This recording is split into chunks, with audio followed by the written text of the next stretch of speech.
Hello. This is the first time that I'm getting in touch with you all to clarify something, and I think this will be the first time that I'll be thinking twice before I speak my heart, because I'm anxious that my words might be misinterpreted. So forgive me if I take a while longer than usual to communicate my thoughts. And I'd like to do this in English.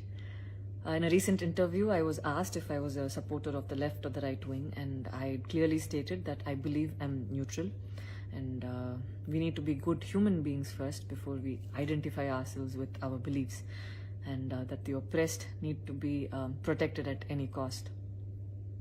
So further into the interview, I went on to elaborate on how I look at things, and I had quoted two references which had a huge impact on me, and which left me traumatized for days. In fact, after I watched the film The Kashmir Files, I had the opportunity to speak with the director, and this was 3 months ago. I remember telling him that I was disturbed seeing the plight of the people at that time, and being someone that I am, I would never belittle tragedy like the genocide and the generations of people who are still affected by it. Having said that, I can never come to terms with the mob lynching incident that had taken place during our COVID times, because I remember seeing that video and being shaken for days. I believe that violence in any form is wrong, and violence in the name of any religion is a huge sin. So this is all that I intended to say, and that's all.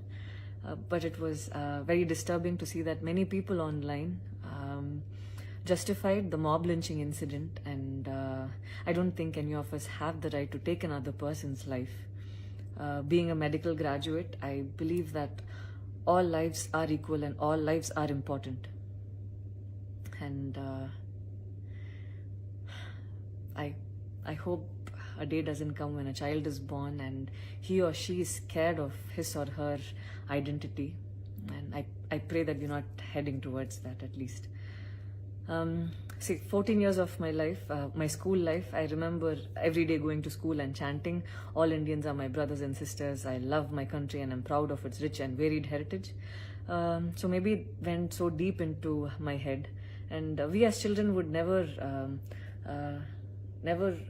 differentiated each other based on culture or caste or religion. So anytime I speak, it comes from a very neutral ground, and I was very surprised to see that whatever I had spoken was taken in a completely different way. And it was also very upsetting to see that a lot of prominent personalities and websites had carried a snippet from the previous interview that I had given, even without seeing the complete interview or the genuinity behind what was said. I would like to take this opportunity to thank the people who stood by me the last few days, because I remember feeling so alone and conflicted, wondering what I did wrong, and it was heartwarming to see that a lot of people raised their voice in support of me, and I felt like they knew me for who I am. So thank you so much for making me feel like I wasn't alone.